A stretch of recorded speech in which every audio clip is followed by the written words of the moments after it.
Ladies and gentlemen, welcome to another episode of the Side to Side Sportscast, where it's your boys, Will, Woody, and CJ. We here to break it all down from the court side, the ring side, the sidelines, and for those sports they play outdoors, we outside, we side to side. That's how we ride. And today we riding with someone special, a fan from the sports world that had a crazy engagement with someone you know really well. We're going to bring him on the Sportscast to tell his story. But allow me to introduce to you the man, the myth, the legend. It's our boy, LordTreeSap, in the building with your boys today. Sap, what's up, baby? I'm good. What's going on, everybody, man? I love what you guys got going on. It's great to be here. Oh, man, listen, it's a pleasure to have you side to side with us. And ladies and gentlemen, if you don't know, we're going to talk a little bit about this, but our boy LordTreeSap right here placed a bet, and Dame Dolla, Dame Time himself, came through in the clutch to help him win it. But we're going to talk about that story. But you being a passionate sports fan, tell us a little bit about yourself. What are some of your favorite teams in the sports world and favorite players? Yeah, definitely, man. I mean, for me, it's all about sports and hip hop, sports world, top teams, Knicks and Jets. And then the Yankees, I'd say a little bit far behind. I don't really have much of a hockey team, but man, I really grew up a huge Jets fan through my dad, who's a season ticket holder since like the mid 90s at the old Giant Stadium. I still have a ticket stub from like 1997. I still think one of my first games. So that was pretty dope. And then I've been going to a lot of Knicks games since the late 90s, early 2000s, as far as back as I can remember, honestly. And obviously the Knicks and Jets, being that kind of fan has been tough. It beats you up. I've been beat up my whole life. Right. And I've known the James Woody for 20 years now. One of the best people I know. Oh, man. Yes. Hey, man, Woody's definitely good people. And you know what? New York is the mecca, like New York Knicks is the mecca of basketball. And you could even say that New York, like the football atmosphere in New York is crazy. Now you're a Jets fan. Right. So tough. I know you didn't really get to jump into that Giants party that happened twice during your timeline. But respect, because I know some Jets fans who was out there with the red, white, and blue, just like it's New York. No. Yeah, well, at least they took out, our nemesis, the Pats. So anyone that kept Tom Brady with 2 less Super Bowl rings on his fingers, he's got enough now. There you go, right? And they were huge upsets. I just tip my cap to them. There you go. There's respect, but you're not going to see me anywhere near that parade. I'll tell you. Oh, no. The only parade I'm going to is our own, man. I'm just going to sleep on the street. Yeah, 2057. When one of those teams win. Yeah, I'll be there in my walker, in my wheelchair, in the handicap section. So you've lived like that tough sports, right? So it hasn't been all glory days for me, right? I got the best of New England.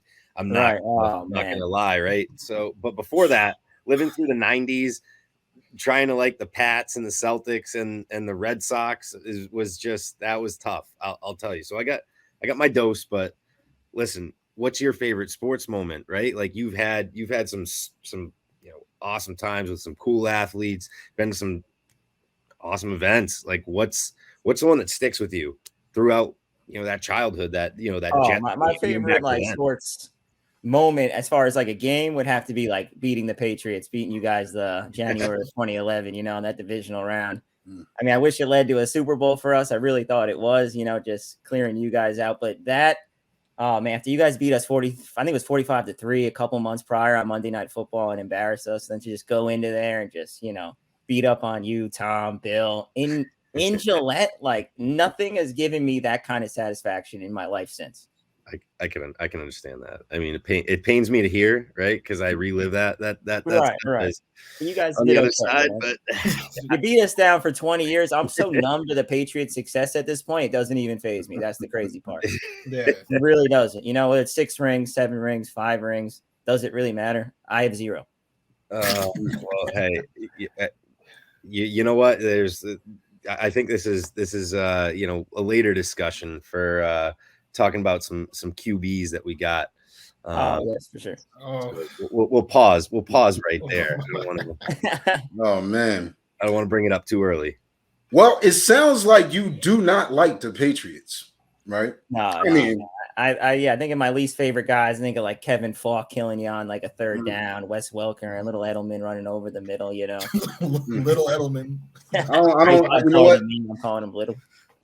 I don't blame you at all. Now, what's that team in the NBA that you would say you just can't rock with them?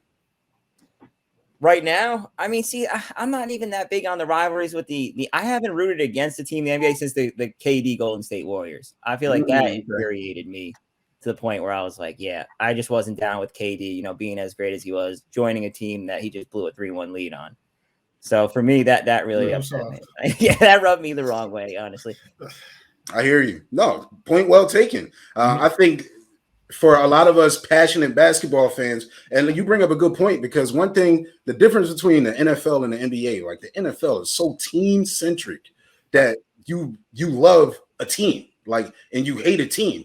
But in the NBA, like, we love hoops. So we have our favorite teams, but you can kind of admire from afar what else is happening in the league. Yeah, and it takes a move like that to really make you hate a team. And prior to that, you know, obviously I don't want to make Woody's hair stand up, but when LeBron went to Miami, there you go. That planted that seed for that to be a team that people hated because of that move that was made. But hey, that's great stuff. Now, you've been around you know, some pretty recognizable figures in the entertainment industry, right? So how about you tell us probably one of the most interesting stories that you would have to tell about your encounter with anyone, whether it be social media, in person? Right. So I got a good social media story. So pretty much, you guys know Hubie Brown, the great Hubie Brown, used to be a coach for the Knicks, Grizzlies, a bunch of teams. And I was tipped off by your last interview with Troy Bell. Speaking about Hubie and how D-Wade didn't want to go there in the 2003 draft when he was coaching the Grizzlies. And it just sparked my brain about how, so one of my friends actually made the ESPN Hubie Brown, and he got thousands and thousands of followers. And obviously it wasn't Hubie. It was one of my friends from home. Wow. Hilarious. And people are starting to add him, you know, like a bunch of analysts and other coaches and things. And so I basically hit him up as like, you know, I'm a troll. That's like one of the, I always say I'm like the OG troll. I was trolling before it became a word. Before we knew what memes and trolling was in about 2012, I was doing this in high school. I know Woody can attest. He was trolling in real life. Correct. So I got the handle for the ESPN Hubie Brown, and I was tweeting out just taking over from there. When Fred VanVleet, when Kawhi Leonard won Finals MVP, Hubie actually voted for VanVleet in the 2019 Finals when the Raptors won. And I got on there just explaining how great, you know, VanVleet was in that series, and it got everybody so fired up and everything. So I had so much fun being Hubie Brown, you know, just tweeting like him. You know, he's an 88-year-old guy. You know, he doesn't know what Twitter is. He probably, if I told him the story, I don't know what he would think. You know, but sadly, you know, we lost the account March 2020. And when the pandemic kicked off, so I do miss being Hubie Brown. That was very fun. Wow, that's awesome, man. You know, and it's funny how a lot of people would never know. People probably just swear. Right. No, we did a good job. Mixed it. We used his language. You know, we hear him. He has a very distinct, you know, he does. Sound. He's like into the painted area, or he would add a sentence and say, "And we know this." You know. So basically, just confirming, not just a troll, but a professional troll. Right. The OG troll. Yeah, it's just stuff that's not even planned. Like my friend becoming Hubie Brown. Like who does that? Who wants to be Hubie Brown on Twitter? Oh man, that's hilarious. That is hilarious. Well, let's talk about another very unique story, right? Mm-hmm. A lot of people know this story, but there's many who don't. But no one probably knows it as well as you do.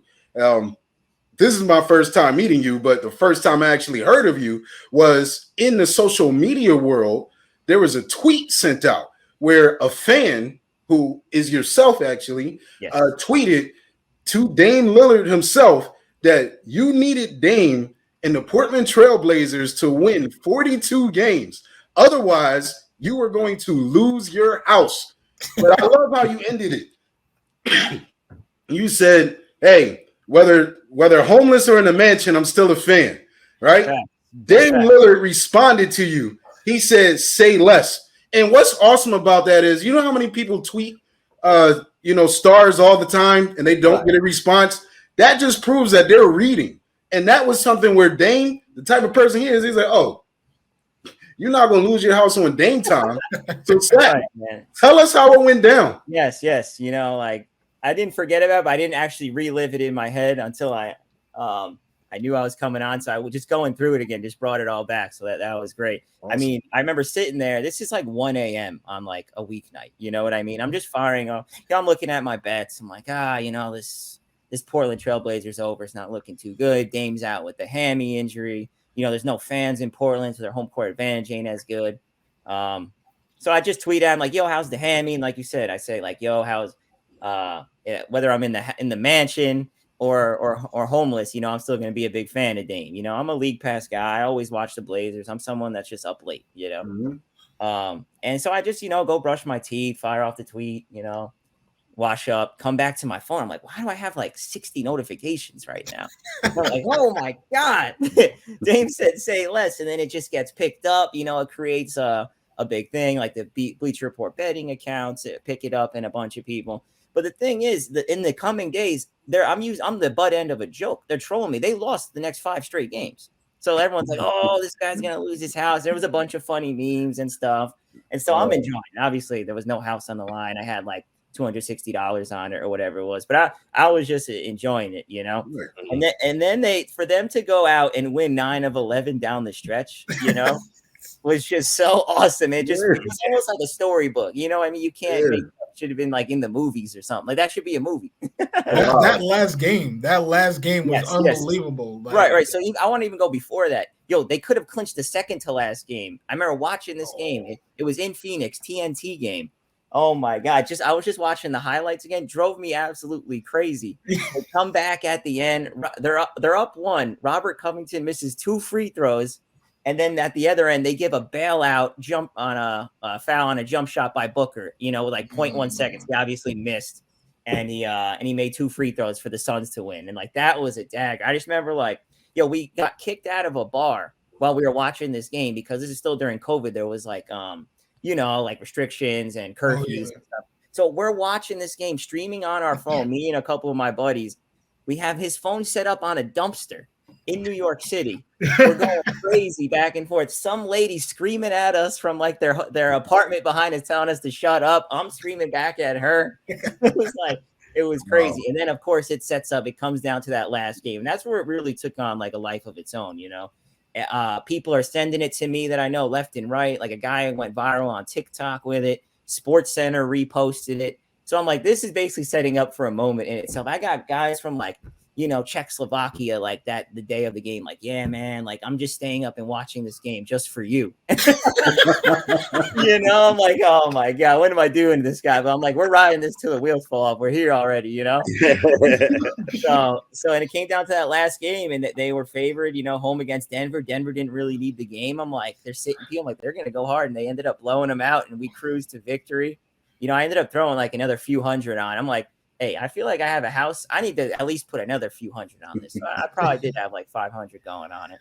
But yeah. And then the cool part about that was right after the game, the Blazers to like their official like team Twitter account tweets at me like, "Yo, invite us to the house party." Yeah, so that was really fire. Cool. And then it got so crazy, man. I couldn't. Then Dame asked for the ticket. When like famous people like they don't check their mentions, I couldn't even keep up with my mentions. That's how crazy it was going up and down at that point. So and then I'm like, man, this dream's got to end at some point. I can't keep lying to Dame. Like I don't have this ticket for $200,000 or whatever. But I think the mistake was showing the actual ticket. Then everyone's clowning me after. So it ended up being crazy. And like you said, just born out of something just so pure and out of nowhere. I wasn't trying to do anything crazy. I was just checking in on Dame. I'm not expecting him to answer at 1 a.m. on like a Wednesday night, man. Yeah, I guess he's a night owl too. He's just out here saying. Right, NBA players, they got to be night owls. Yeah, so I don't know. What would you think about it? I guess you guys not knowing me and like seeing articles and all this stuff as like outsiders. Oh, man, I was trolling you too. Listen, when they lost 5 straight, I was like, oh, man, see, that's why you don't bet your house on these dudes, man. I was like, I'm into the story. I'm like, man, they just right after this, they gonna go just lose game after game. I was like, I don't know if they're gonna win 42 games, you know, but I was hoping they did because I'm like, I don't want to see somebody get. And then Woody hits me. I was like, yo, that's my boy. I'm like, what? I was like, oh, I definitely don't want to. I'm like, I got to root for Portland now. Maybe I'll go get a jersey, man. Yeah. I had to buy a Dame. I had to buy a Dame T-shirt after that. I did during that run. I did buy a Dame T-shirt for sure. So did that open any like kind of cool doors for you? Like any other opportunities after you got that? Any cool connections? I did one interview with Bleacher Report betting, which was pretty cool. You know, like then like that night, like some other actual journalists were hitting me up, and I'm like, I don't know how far I could keep it going. I'm just man, I can't do this. I probably got like 1,000 followers from it at that point. Yeah, for sure. Yeah. Like that. You were it was kind of crazy. I mean, my cousin is in Germany. And he sent me, he was like, oh, Dame, he's, such an OG, like looking at helping out his fans. And he actually sent me the tweet. I had no idea. And I said, oh, wow, yeah, that is pretty crazy. Like, oh, what? Wait, what? LordTreeSap. Like, I know this dude. He don't let me put this into, so it was you. And I do know you've been the OG troll. A legend in so many different ways. So to see that happen, and then to see, like you just said, the growth of your Twitter, and then just how it broke down that at the last game of the season, the whole nation was just like, they need 42. Everybody was cheering for it. I literally, because just for the viewers' sake, my mom knows LordTreeSap. My mom literally texted me. That's a championship coach right there. She sure is. She was like, "Hey, this man is about to lose, his house." I said, "Mom, that man is LordTreeSap. Don't worry, everything's gonna be all right." So it was a crazy time. Crazy ride, man. And even at that point, I'm like, man, we got that. I got the Knicks going to the playoffs. My head was spinning as far as the NBA world was going on, Man, that I'm not listen, that moment made me an even bigger Dame Lillard fan. And I'll tell you why. Right? Because a lot of players will be like, ooh, you shouldn't have did that, fam. And they won't respond because that's a lot of pressure on them. The fact that Dame Lillard took his time to reply, say less, he attached his name to that assignment, right? Right. And just like everybody's looking at it the whole time, people are hitting you up left, right, and crazy. You better believe people are hitting Dame up like, oh, man, y'all going to sell him out like this? Like, I wish we could have him tell his side of the story, right? I want to hear what he's got to say. I want to know, like, if they were talking about in the locker room before that game, like, like CJ McCollum's coming up to him, like, yo, Dame, we got to do it for our boy tonight. like Nurkic or Covington, who screwed me missing those 2 free throws the night before. I wonder if I was in his head. So I can't wait. Like we talk about, like I write. I'm a freelance journalist in the hip hop realm, and obviously Dame's a rapper. And I just feel like our worlds have to align at some point. I got to talk to him just to see. Man, the lowdown on everything. But as far as it speaks to his character, man, Dame's as real as it gets, and I think he's shown that every step of the way through his career. He definitely put that superhero cape on to come through for your boy. Mm-hmm. Now, if there was a possible way for one of your New York teams to come through for your boy, right? Mm-hmm. I guess this would be the time to talk about what that might look like, right? Ooh. So let's get in a New York state of mind, and let's talk about the Knicks and the Jets. The Knicks started off the season cooking. They started off, but then they start, falling apart, trying to figure out what's the best way to go. Had an amazing victory on Christmas Day. But hey, we're not even halfway through the season yet. There's still plenty of time left for the Knicks to kind of get back into that form. So what do you think the Knicks need right now to really establish themselves, or even take, really get into that top 4 picture in the Eastern Conference? Top 4 is going to be tough. I don't even know if that's realistic at this point. Okay. But I think they need the guys they brought in to do their jobs. I mean, Julius was awesome last year, and I had no issues with the contract they gave him. We could start with him. It's easy to bash the best player. It's easy.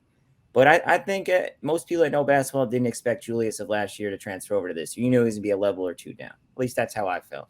And I thought the guys they brought in needed to alleviate, especially the offensive pressure from a playmaking standpoint. You look at Fournier, you look at Kemba. Now, Kemba's had a really good week, but he lost his job, and he was mainly a zero, especially defensively. Fournier, I hated the contract. I can't stand Evan Fournier. I hate it. I can't emphasize it enough. I hate this guy. That was just a terrible, classic move. The worst contract given out all summer. So he was a guy you brought in that people probably hoped that would be a near 18, 20 points a game guy. And he's been horrendous. Another guy plays absolutely no defense. I could get around him. I'm confident. I think I could dribble around him. So I look at those two guys. I look at RJ. RJ hasn't stepped up. He had that great weekend, I remember, early in the year, around late October, where he played awesome on road wins against the Bulls and the Pelicans. I need that RJ back.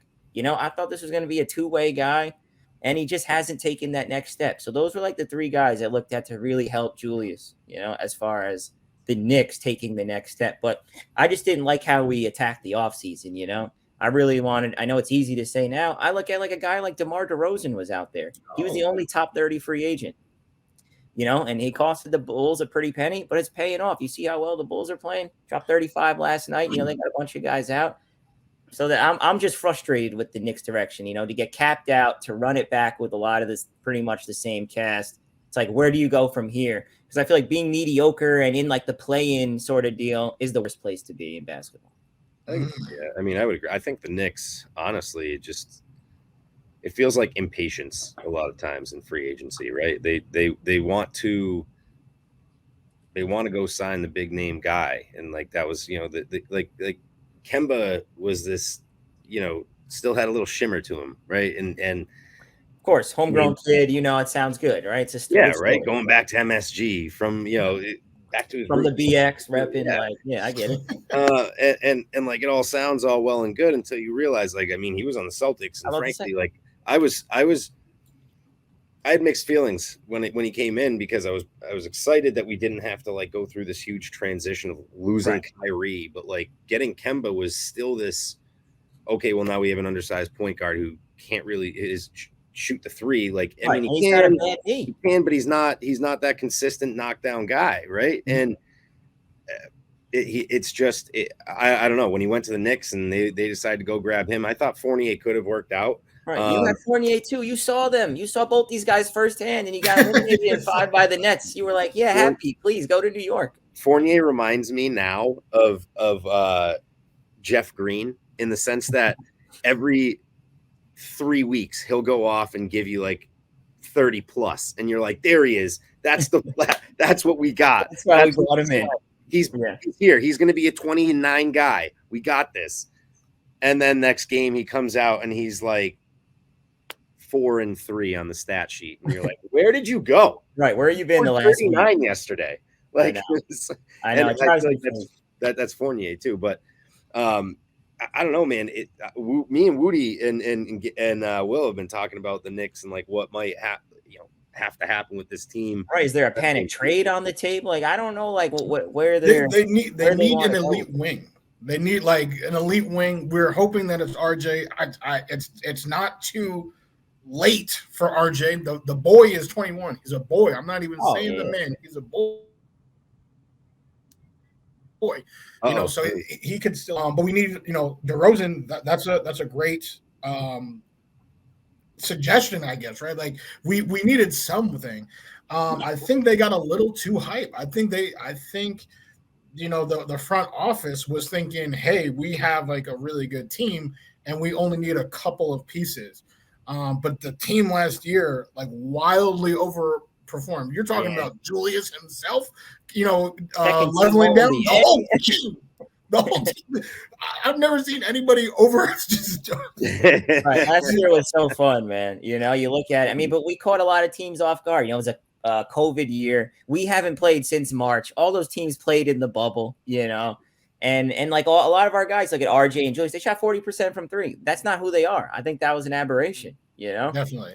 And I think we caught a lot of teams off guard, and we were very fortunate, and last year was fun. We haven't had, I mean, we went to those playoff games, man. You know, like it was a different feeling being in the Garden. It was definitely a different feeling. After, what was it, 8 years, you know, since missing the playoffs and then the whole pandemic, not be able to go to games. Like, it was just, I don't know, just relit like a fire inside me. I was ready to go, you know? So I just wanted to like keep that feeling rolling, but I don't know. I'm not too confident now. They should have used that to lure like a free agent. Like I feel like they got too cocky. They were like, oh wow, like 4th seed, like all good. Let's just get some shooters around Julius, and we would beat the Hawks next time. But like they didn't realize like that, like the whole team was overperforming, and now you know you do have players, and every single time that, you know, we talk about Kemba Walker, I have to be his knight in shining armor because that boy can ball. All right, the boy can ball. He's not Isaiah Thomas. It's disrespect to put them in the same category. I'm talking about, you know, the Isaiah Thomas that's in the G League. I'm not talking about the Detroit Pistons. Just got cut by the Lakers. Yeah. But you know, like Kemba is he's a fantastic scorer. He's a pretty solid playmaker. He's not Chris Paul, right? He's not Chris Paul or anything, but he makes plays. He gets buckets. That's the thing that they needed, was someone to get buckets. Now, is the, you know, plus on offense worth the negative on defense? That's the whole thing. Right. See, my thing with Kemba, I never understood with Thibs why it had to be all or nothing. Why did it have to be, oh, he's a starter or he can't play at all? You know, especially when people were going out with COVID. Right, I know that pissed me off, you know. So for me, I thought, you know, all right, you want to limit him in certain situations and not playing down the stretch of games, that's fine. But hey, that guy should at least get 2 or 3 stretches out there where if you could see if he's got it cooking for the night, like that other night when he had 44, you know. See, you need to see that. So, and if he doesn't have it, you take him out, and if he does, you keep him rolling. At least that's how I feel like the Kemba Walker experience should be. Absolutely. 2 things though. One, I love how Kemba handled his benching situation because. Right. I especially love how he came off the bench cooking. Like, hey, respect to him for that, man. Kemba, right? He's never going to be the defensive player that Tibbs wants, but I think Tibbs learned that you still got to use him for what he is good at. You know, you need that scoring on the court. You just got to do a better job at, you know, covering the holes in the defense. But when the Knicks signed, see, I never understood why the Knicks are signing these Boston Celtic leftovers. All right, Kemba started to not work in Boston, but they brought him in, and there's some hype created around it, right? Yep. Then Evan Fournier didn't work. Like, Evan Fournier failed in Boston, right? But his stock did shoot up just a little bit by how he was balling in the Olympics, because he was playing out of his mind. So you would hope that some of that does translate, but it's still Evan Fournier. But I could be reaching. Like, I could be reaching so hard that I get my ankles broken, right? But I truly think that the contracts that the Knicks gave out this summer are to put themselves in the conversation to call on your boy Dame time, right? Dame said he wants to be traded. If he is traded, the Knicks are a place that he wants to be. So I feel like when that happened, once that was stated, the Knicks, you got to make the contracts work, right? So if you look at some of the people on their books right now, Evan Fournier making $17 million, perfect guy to slide into a trade to make sure the money's worth. Derrick Rose making $13 million, and we love Derrick Rose, man. He's one of my favorite players ever. But if you're going to get a Dame Lillard, then Derrick, you gotta go, man. You gotta go to Portland. That's what it takes, right? You know, Alec Burks, he's making $9.5 million. You know, I just don't think it's a coincidence. Like, these are guys that you can put into the trade. Maybe you can find another team. You could throw 4 draft picks, whatever it takes. You know, that's the type of splash that New York needs, and they need to do it and keep JR. So I don't think it's in the realm of impossibility. I think if they are, you know, if the Dame Lillard trade starts to around the deadline, it's like out there that it needs to happen. I think the Knicks will be very active in trying to secure that. Of course, there will be some competition, but I do think the Knicks, There'll probably be like 28 or 29 other teams. That's probably yeah, including the Lakers, who have absolutely nothing to trade, but they're going to try to trade everything. Right. So that's another topic. What do you want? I would love that trade, though. Obviously, Oh, of course, man. I think the NBA, this is how they're looking at it as well. It's musical chairs with these superstars.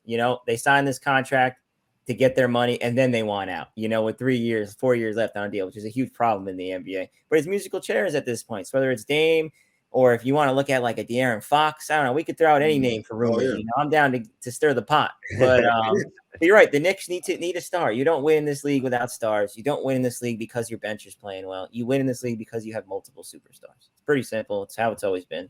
Hey, man, you never know since you got the magic tweet touch. If you put out there, Dame, I might lose my house if you don't request the trade to New York. If Dame said, say less, oh my God. He probably wouldn't touch that one, but that would be fire. Yeah, they might that would be fire. In charge on that one. Yeah, of course. Now, let's go to the other side of the Empire State in the other sport. And let's talk about those New York football Jets. Jets. I noticed Woody looked away when he realized that I was about to start talking about the Jets. Crazy, man. I know it's rough, man. But hey, listen, this season is almost in the books, right? Not sure what you guys expected this year, but it's your rookie quarterbacks. It's Zach's first year. It's been an up and down year. But hey, me as a Cowboys fan, I remember Troy Aikman's rookie year. It was terrible. 1-15 record. He didn't even look like worthy of a first pick. You just kind of never know how these things. And I'm not saying Zach's going to be like Troy Aikman 2.0. But what I am saying is you never know. You really got to give these guys a year to bounce back. So what are you guys looking forward to? Finishing out this year, and what needs to happen in the offseason to position you guys for success next year? Where do we start with the Jets? The first thing I'll say, Zach Wilson, at least he's not Ian Book. You watch that performance on Monday night, and you start like, oh, that's how a bad rookie is. Everyone's telling you how Zach is. Take a look at Ian Book. Yeah. But I wish Zach was played a little better. I know the situation hasn't been all there for him. The surrounding weapons, Corey Davis, Elijah Moore, we can go through it. So many guys out with COVID. Our coach was out with COVID this week. But Zach, I think it's just baby steps with him the last few weeks. I mean, these last two games, we're playing the Bucs and Bills. Nobody in their right mind is expecting the Jets to do anything, So I think it's just baby steps for him, limiting the turnovers, making the simple throws. I think that's the big thing with him. Instead of hitting the home runs, he's got to complete the easy throws, the underneath stuff, and just I want to see his clock, speed up. I think that's the big thing. Processing. I think that's the big thing in the NFL. Make the right reads, limit the turnovers. And if he does that, I think we'll be okay going into next year. But the Jets have such a long way to go to actually being a contender. And me and Woody are in the same Jets group chat. We talked. He was someone that said the Jets could win 8 games this year. That was before some injuries. But I said 5-12 to start the year, and that's still overshot it. I can't believe you just said that. But I'll talk about it. I'm glad you never said that to me. I'll have fun with that one. I'll talk about it. I might have had a couple margaritas that day. I'm not sure. But I'll say this. I actually don't think the Jets are as far away. There are a couple of things that have been happening. All right. And I feel like the Pats and it's not the same. It's not the same thing. It's not the same thing. But too many people counted out the Pats last year when so many of their players were out on, they took the COVID leave. Like they were out. They were undermanned. What we saw was an undermanned Pats team, and they were 7-9. Like they weren't even like horrible. But Cam Newton was their quarterback. He's horrendous. He is very bad. That has been tough to watch. The whole Carolina situation has been tough to watch. Sam Darnold, right? Thanks for the 2nd, 4th, and 6th round pick. Yeah, but like the Jets, first of all, the last 3 years, they have had the most injuries in the NFL this year and 2 years ago. And last year, they were number 3 in the league. Like, I don't know what is in that water at one Jets drive, but they need to stop drinking it, man. They need something needs to happen. All right. Like Adam Gase, he blamed his trainer, fired him. Right. And Gase, because Gase had a lot of injuries. in Miami too. So I'm thinking, get out of here, Gaze, get out of here. But now here we have, Robert Saleh, and we're still number one all offseason. Everything that we were talking about in the preseason, or everything that we were hearing in the preseason, was, oh my gosh, Carl Lawson and Mekhi Becton. They are just battling on that line. How many combined games did these two men play this year? One. So, we're a decimated team. Hopefully, I mean, I don't know what's going to magically happen. I would just assume that somehow, some way, the team will not be as injured, and we'll kind of see a little bit more. I mean, we have a lot of capital this offseason. Joe Douglas, you better do something. You got 2 top 10 picks between us and Seattle. He's shown that he's a competent GM when it comes to he wins pretty much every trade we've made. Jamal Adams? Yeah. When it Blitz boy, when it comes to free agency, he hasn't been there. He's missed on a few things, and he hasn't been aggressive. So this is my thing with the Jets. When you have a rookie scale quarterback, which we've had with Sam Darnold since 18 and now with Zach Wilson, that is put in place so you could stack your roster. And so my thing is, why do the Jets consistently have one of the worst rosters in the league while paying their quarterbacks the least? That's my question for Joe Douglas. Now, so do right. What you did wrong to Sam Darnold, do right by Zach Wilson. Give him every piece of ammunition he could possibly need to make sure he doesn't fail. Spend the extra money left and right. So I'm hoping this offseason he opens up his checkbook and actually gets aggressive. Because if not, we're going to be sitting here doing the same thing next year, and they're going to be calling for Robert Saleh and Zach Wilson's head, and we're just going to keep in this cycle of mediocrity. You nailed it. When you have a rookie quarterback, you need to build your team in the trenches first. Sometimes people try to lure in that splash wide receiver or that dynamic defensive back, and you open up the wallet and you bring them in. But you need to use the draft to build your team in the trenches. And the Jets have the best position right now to do it with a 4 and a 6 pick. How does it shake out by the time the draft actually gets here? You're probably still going to have 2 of the top 10 picks, right? One in the top 5, one just outside of the top 5, most likely. And those picks need to be in the trenches, because this is what happens. Once you build a tough team and your team's competing, and the veteran players, because the veterans don't flock to go play with young, inexperienced quarterbacks. They're like, man, I want to win. But once they see that, man, the only thing this team needs is me. Then they go to teams like the Jets with a young Zach Wilson and help, bring them up. And plus, New York is a great market. So this is like the time where if they can just finish the job, if Joe Douglas can put some of those pieces in the trenches this year, and obviously health is a big thing, and then maybe the Jets do go and they're hovering around 500 the whole year. I think that 2023 season, you can start to see some splash signings, to come in, because Zach will be in his 3rd season. He'll be more ready than he ever was, and he'll have protection in front of him, and he'll have a defense that likes to get after the quarterback. So I think if the Jets can do that, I think you could really see them turn around in maybe 2 years. Yeah. So that little in the hunt graphic that we see every weekend now? The Jets need to be in that in the hunt graphic next year. That would be my prediction for them. And if they don't do that, then I think things have gone south. I think there's I would completely agree with pretty much everything that you guys have said about the Jets. And I'll just to add on to Gaddy's point, in the trenches, I truly believe that what helps a young quarterback tremendously is the easy pass, right?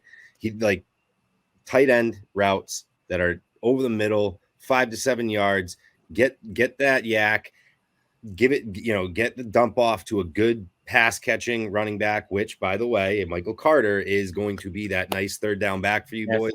I called it preseason. He was my guy who was the hidden gem. He hasn't produced really fantasy wise like I thought he might, but I do think he's going to be a solid asset as that 3rd down back who's going to bail out Wilson and make guys miss in the open field, make 1-2 guys miss, get you, that 12 yards on a 3rd down that you need.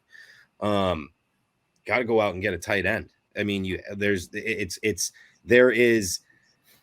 look at this Jets team, and Tyler Kroft out, Kenny Yabo out, Ryan Griffin out, Trevor Jordan West. We even had a tight end in forever. There just hasn't been a tight end that are just completely not even on the field. And then, you know, you need to, like, if you want to go out and get, like, even somebody like Hayden Hurst. Go get Ertz, or go get yourself even somebody on a lower tier, like even a Jimmy Graham or a Jared Cook that can just catch the ball on a short route. Be an athlete. That's all I'm asking. I don't know if I would be an athlete. But I was actually thinking OJ Howard. Like OJ Howard. That's not a bad look. I don't know. What? OJ. All right. David and Njoku. Gerald Everett, Eric Ebron. David Njoku would be a great pick. Eric Ebron. I mean, both of those guys can catch the ball. Like, it's just they need a guy who can run a route, a short route, catch the ball, and get them that first down that they need, and help Zach Wilson so that he doesn't need to hit these guys on the deep ball and throw these interceptions. And, you know, Moore is going to be a great receiver. We've seen what he can do. I like he's got to stick with that. You got Crowder in the for short routes too, for nice little slants. I mean, the pieces are there. You guys have said it. They just need to stay on the field, right? And then fill in those small gaps. You know, if there's a running back behind Zach Wilson that's reliable, that you can hand the ball to, that's a workhorse, that certainly makes life a little bit easier too. Definitely. So open up the checkbook. Right. Yeah. Exactly. Get it out. You know what you guys just made me realize? There is a tight end that's like waiting to break loose. And every time he's about to shine, they just put more on top of the depth chart before him, right? So I'm talking about Cameron Brate. When he was about to take off in Tampa, they drafted O.J. Howard. Then they had to learn that O.J. Howard was trash, right? Then all of a sudden they bring in Brady. They had to bring in Brady, and then they brought in Gronk. So Brate was like, yeah, Brady. Oh, Gronk. Like, you know, like that. But whenever he gets to play, he does well.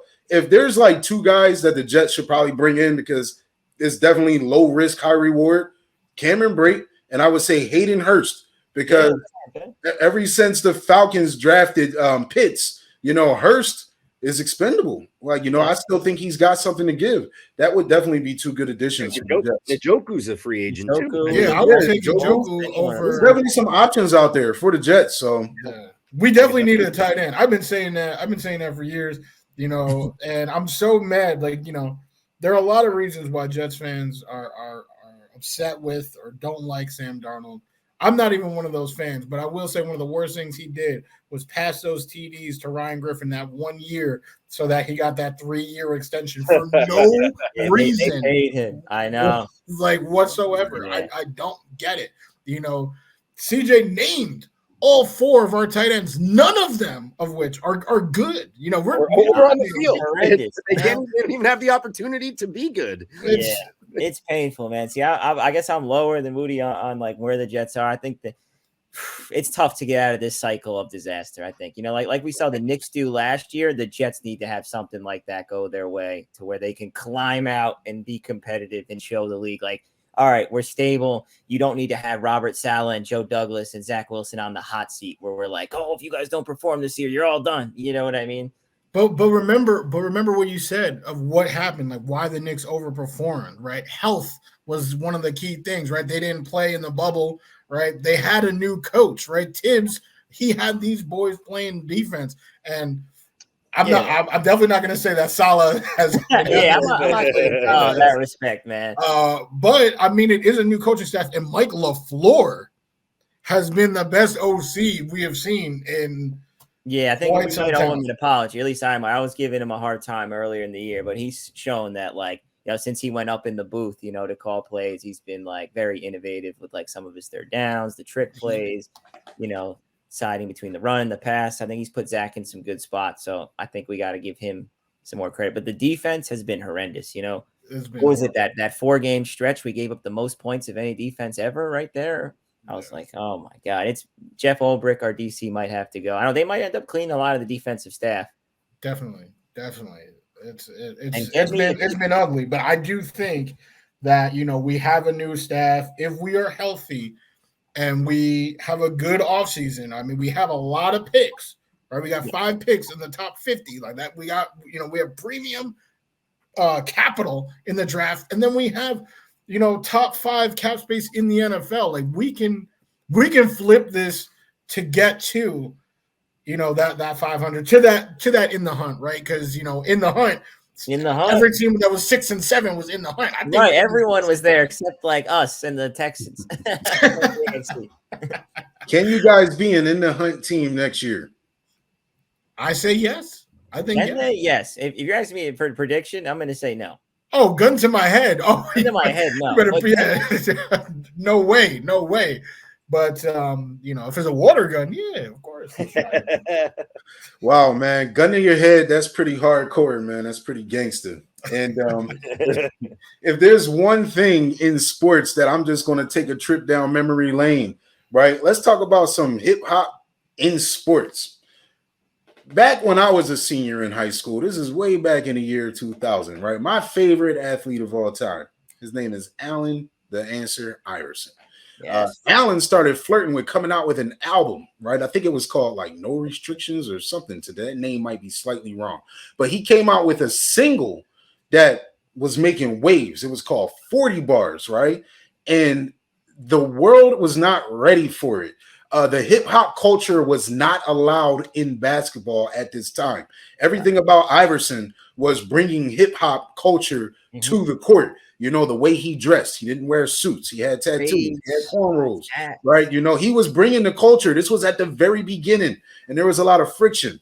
They actually made Allen Iverson apologize for his lyrics in the song 40 Bars, right? Now, that was in the year 2000. Here we are in 2021, where hip hop is so fluent in basketball right now that it's become, the league pretty much. It's almost anybody can. It's so easy to make your music. You can put it out there on Spotify, and Dame Lilliard is actually one of the more talented artists.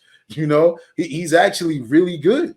So in your line of duty, Sap, you are definitely privileged to be around some of these athletes who have talent in the hip hop realm of things. And you're also around actual artists, right? Who may not have any game on the court, but you get the best of both worlds. So who would you say are some of your favorite artists out there who play sports? And if there's any artists who may not play on the hardwood, but they might have a little mean jump shot,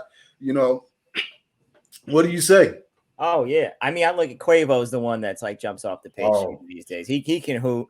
I see a little Dirk. He can hoop. J. Cole hooped. He played in Rwanda in the Basketball African League. I mean, obviously, you got to shout out Master P. He played in the preseason, I think, with the Toronto Raptors in '99. You got to give him some credit. Who else can you? Oh, 2 Chainz is another one. I know he can hoop, right? Yeah, I think that's a good starting 5 right there. Maybe we go. I seen Quavo in the NBA celebrity game. Right, dude, he was balling. He can hoop, man. He had the lefty jump shot. Oh my god, highlight of that night was when he swatted. What's that girl from NBA 2K? Rachel Yeah. Rachel Demeter. She went up for a layup. He was like, right, yo, that is classic. Oh man, yeah, Quavo takes it serious. He can hoop, man. The other side of the coin, like I remember during the All-Star game, he played against team with Lil Baby, and Lil Baby was a disaster. Like I was at an event last week, 2 weeks ago in Philly. Lil Baby and Meek Mill cannot hoop. Those guys, yeah, they're on the worst place list for me. Can't stand Meek Mill. That's neither here nor there. I just not a Meek Mill fan. I'm just speaking strictly hoop, man. Yeah, exactly, right? There's something about the name and just when I hear Meek Mill, I go, yeah. But like you said, there's a lot of NBA guys. Pretty good too, right? I mean, what'd you say? Common. Yeah, he's another one. Common's up there. Is he actually good? I know he my mom actually just made me watch this movie actually where he was like in the He's NBA, in there, right? Yeah, there's a meme with Common coming off someone's bench right now because everybody has COVID. Yeah, I'll have to find that. Yeah, with D Wade. Yeah, right. That's funny. Chicago, man. You got to know how to hoop in in Chicago. But yeah, on the other side of it, there's a lot of like NBA players that rap too. Like we covered a bunch of them. I mean, I went through who we just named. Dame was a good one. I think Miles Bridges is another guy. I see him trying to get his bars up. Yeah, I was actually just talking about Miles Bridges. You know, I listened to a couple things that he put out there. Yeah, and, you know, with the world being so sensitive right now, I was surprised that they didn't treat him like they did AI back in the day. But that's right. It's different. It's so much. I guess they just let it go. Yeah, no, it's different. But like you said, AI was the connective tissue to hip hop, you know, and bridging basketball together. You know, they made that whole dress code because of him. You know, I don't know if he might be ashamed at what the guys are wearing these days compared to what he was wearing back then. But yeah, I know Lonzo is another guy that raps. I've heard Lance Stevenson rap. Yeah, Andre Drummond, Marvin Bagley. There's a bunch of these guys out there that get their bars up, man. I actually heard Andre Drummond's little I guess he made up a short song when he signed with LA last year. I was wondering if he did that just because he got to LA, but apparently he raps a lot, right? Yeah, no, I think he's put out a project. Yeah. I didn't know Lonzo rap. I'm gonna have to look something up. Yeah, look. I actually just looked something up right before this episode, actually, and it was, I don't know, it was not great. It was not great. Maybe I went to the wrong track. I don't know. The worst to ever do it. I'm sorry, but it's our boy Mamba, Kobe. Rap back in like 2000. And Kobe's not one to flop, but that flopped. You know, you'll never see Kobe flop on the court, but that track flopped. That was terrible. Right. Didn't he have a whole album he was dropping with all that? He did, right? I think so.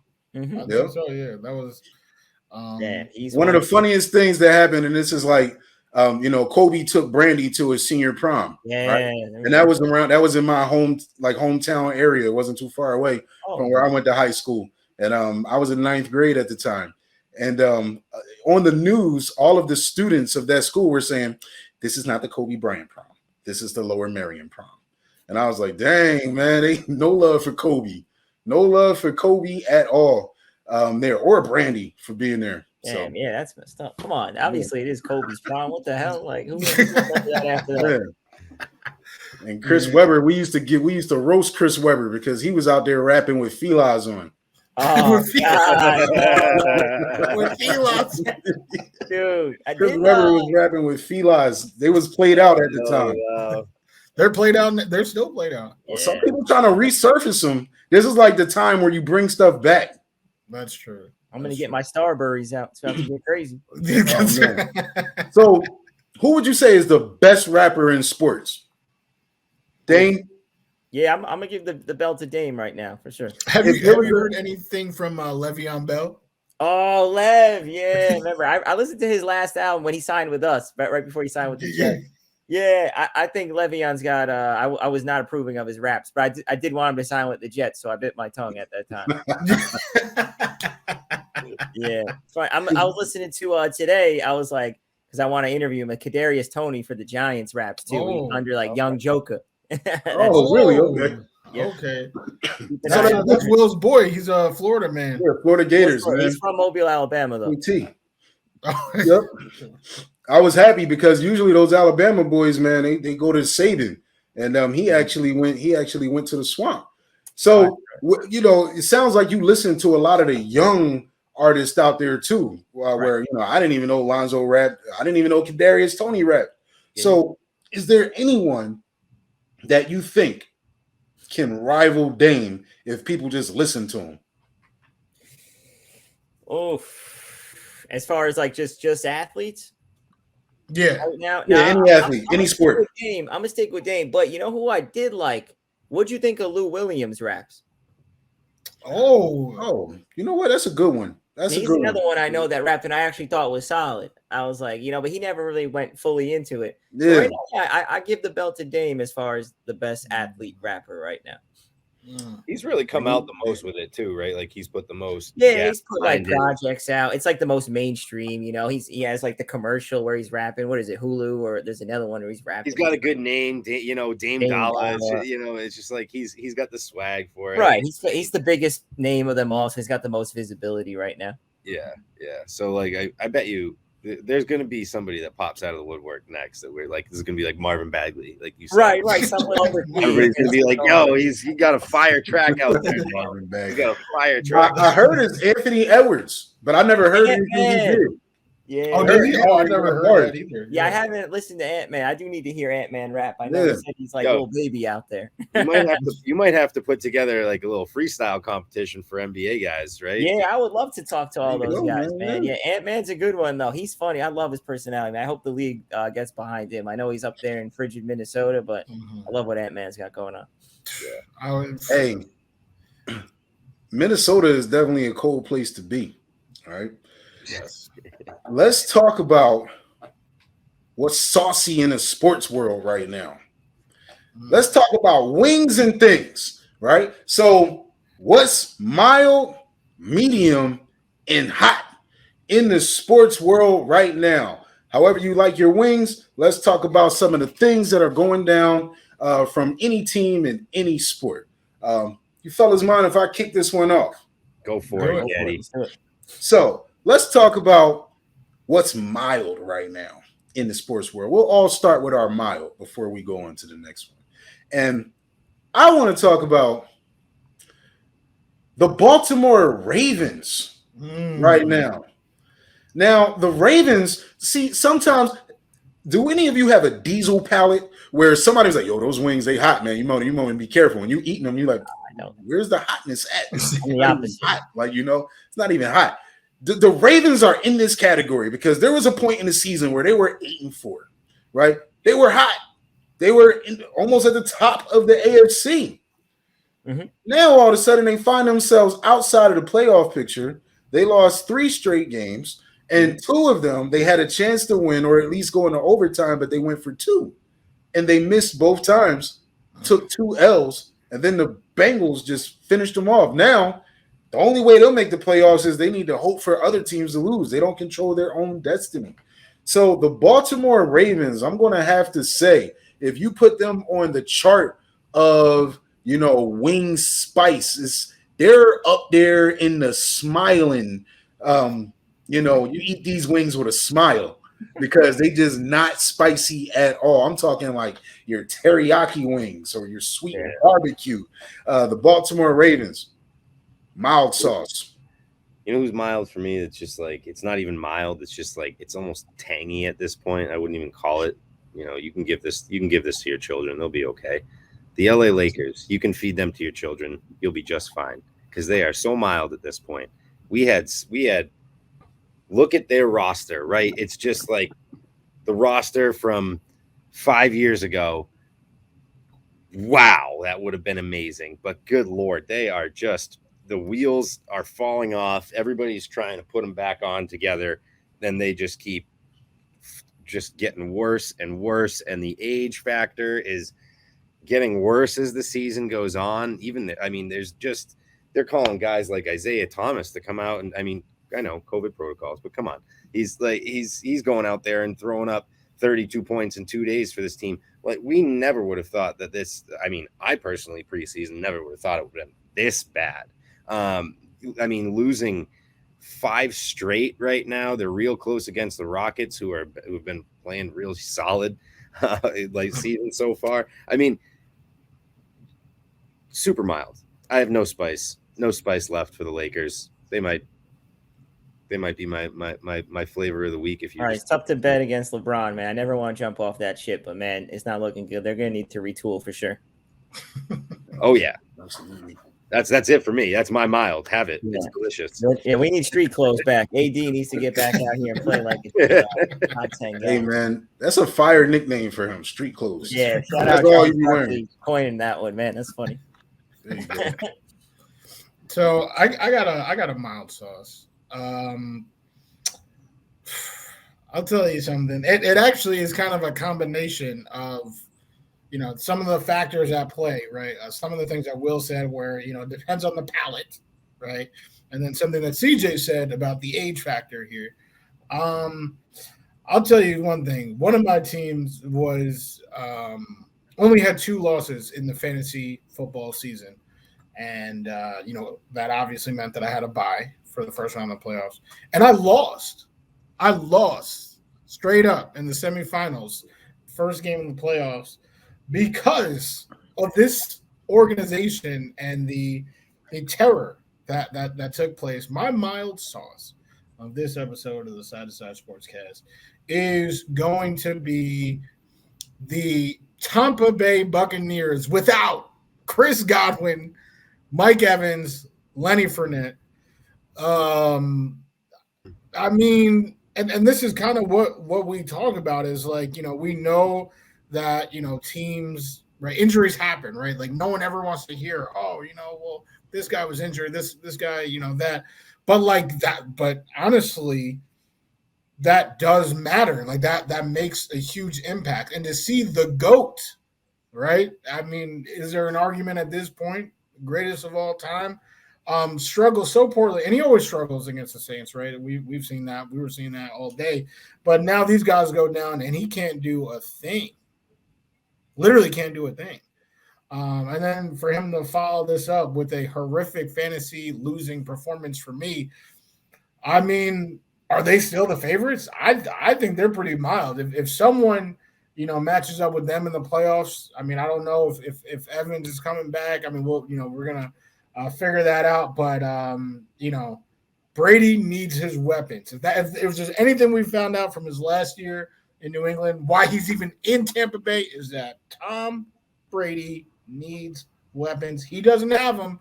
He's mild. I think you're leaving out the big part of this, Easy. Who do they play this week? Well, I mean, I didn't say. I mean, they're gonna destroy this week. I said nothing cures your ails like getting on track playing the New York Jets. That is a fact. The Jets coming off a win. I think the Bucks are gonna, look pretty good this weekend. I think all those complaints will go to the side. But yeah, health's a big thing with them. Man, you have no idea how hard I'm rooting for the Jets this week, because that would be some fun to talk about. Brady loses to the Jets. Don't plan on it. Yeah, definitely don't plan on it. Definitely not betting my house on it. That was good. That's a good one. Check, keep it rolling with a mild. What's the deal? Yeah. Yeah, I guess I'll keep it rolling with the man of the hour with Dame. I'm going to stick with the Blazers. I think they're about 13-19 or 13-20 at this point. That things definitely haven't gone how I think Dame envisioned it coming in. I know Chauncey, their coach, Chauncey Billups, has COVID right now. They got a bunch of guys out. CJ's out. And I think they're just at a crossroads. I think Dame's got to realize, like, if I want to win, I've got to lead. Like, what move do the Blazers have to make? I think they're just, like, running in mud right now in quicksand, and I think they're going to sink fast. I don't think they have another card to play with as far as, like, trading a young asset for a star. And I think if they miss the playoffs or miss the play-in, I think Dame's really has to take a hard look and be like, do I want to stay here and lose, or do I actually want to win? No, definitely mild out there in Portland. And Dame definitely has to figure it out. Now, I'll talk about a team who was once mild this season. Now you can consider them medium. Some may call them hot, but again, it really depends on your palate. I like to say I have a diesel palate, so some people may think this is hot, but to me, it's not hot yet.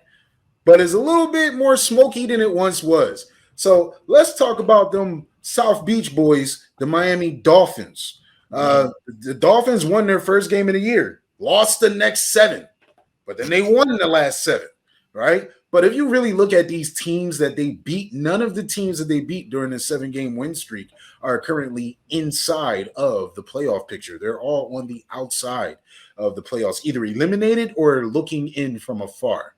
But hey, you can't control who you play. Who you play is who you play, and winning 7 straight games in the NFL is definitely impressive. So if I had to say what's pretty medium in the sports world right now, it is those South Beach boys, those Miami Dolphins, who have a chance to actually make the playoffs after starting out the year 1-7. That is very crazy, but I'm going with the medium Miami. Oh, well, see, it's where the palate changes, man. That's my spicy team. I can handle the heat, man. I'll get into that.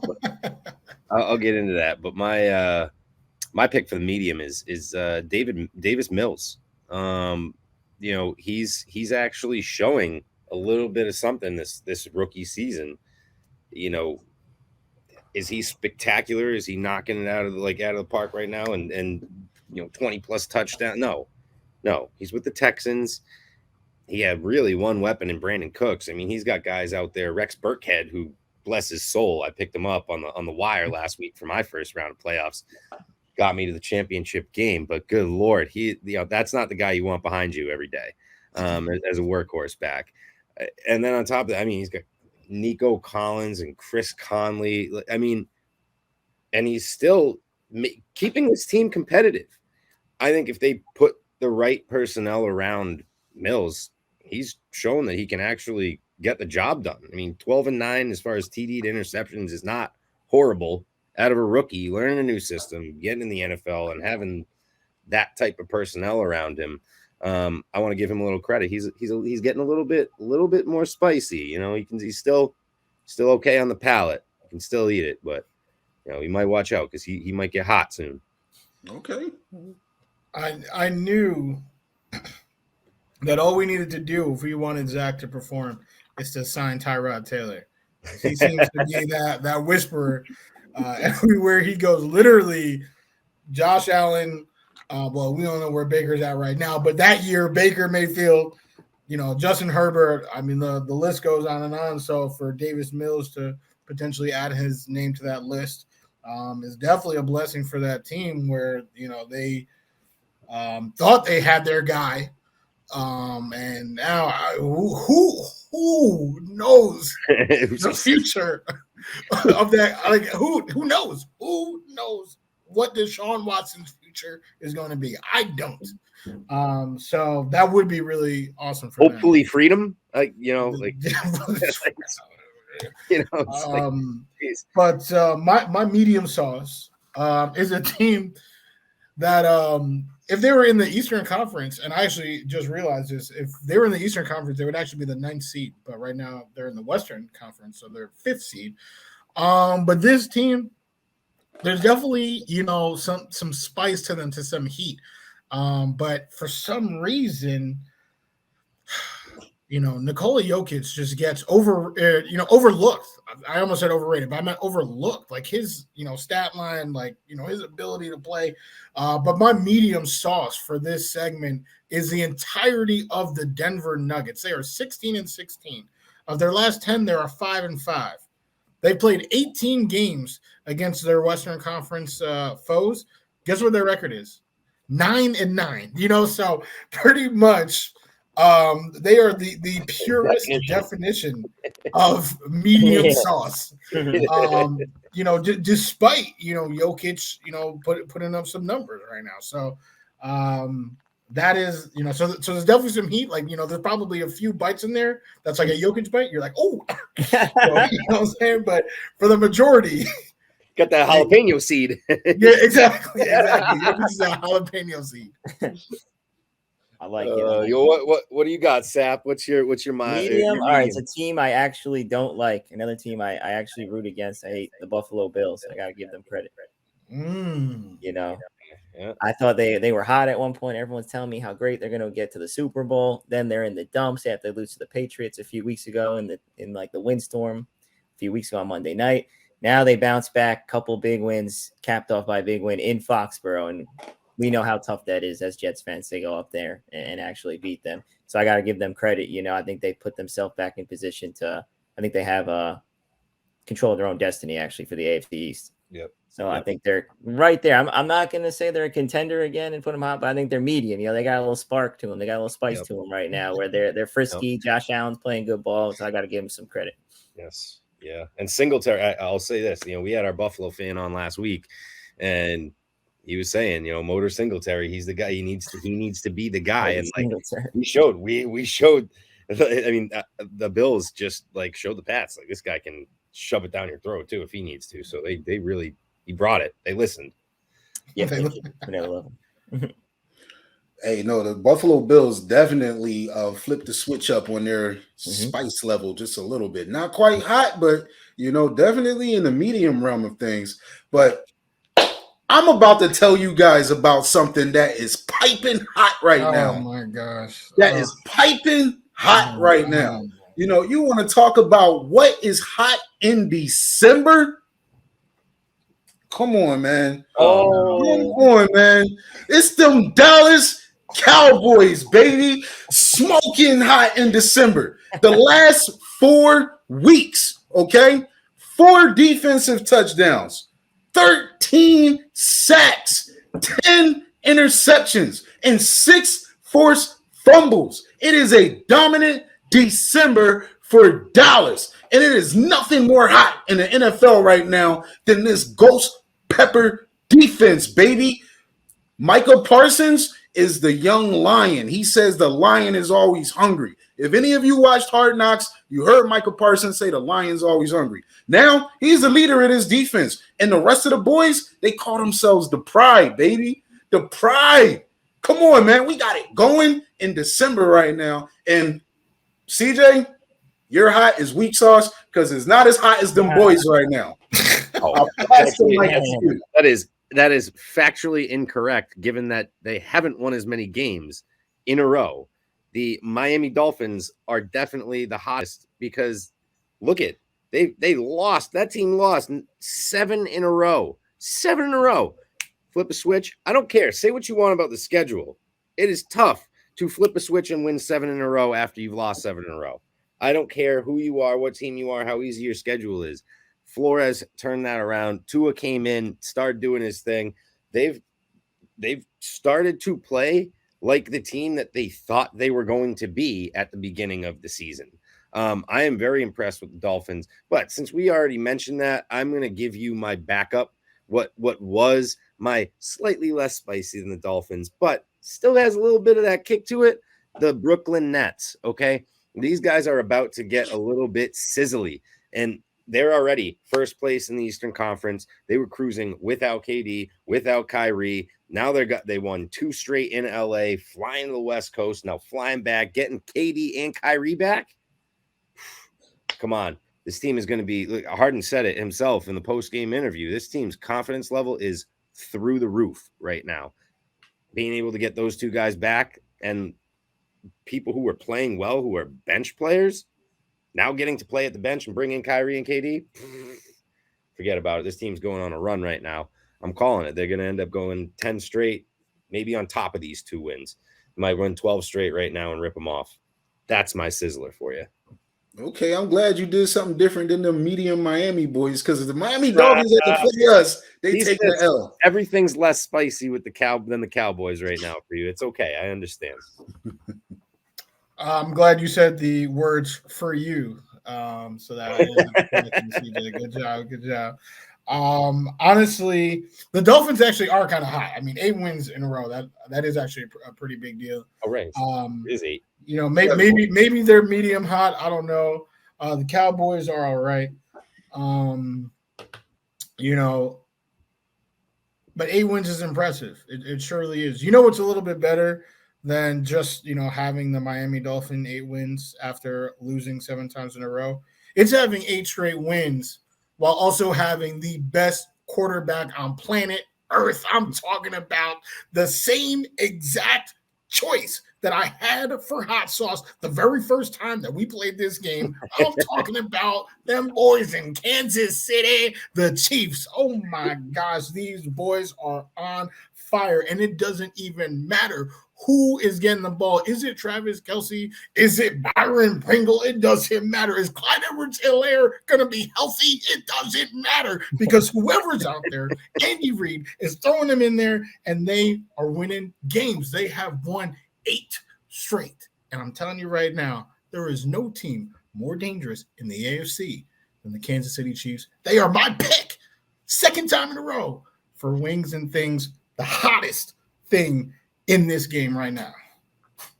I agree. I agree with Woody. I was going to ride the Chiefs bandwagon as well. You know, everyone's telling me how in October about everyone's, oh, Patrick Mahomes can't read the defense. Oh, their defense is bad. You know, just target Sorensen. That's all you got to do. But I was never worried about the Chiefs. I thought they'd figure it out, and I agree with you. I actually bet them at like 10-1 or 11-1, so I'm pulling for them. So, Chiefs, hear that? This man is gonna lose his house. Okay, you guys. Yes, Patty Mahomes, you're the new Dame. Let's go. I'm going to tell you on that one. Yes, exactly. I'm going to tell you on that one. The Chiefs, they're back, and I don't see anyone in the AFC that's going to go into Arrowhead come January and take them out. I just don't see it. I'm not enough of a homer to disagree with you.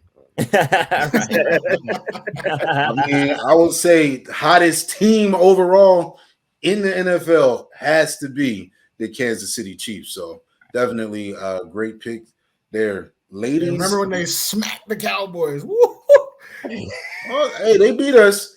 But if I get my way, we will see them again. When this hot defense is going, we going to be back, baby. We going to be back. But you know what? We'll save that for another sportscast.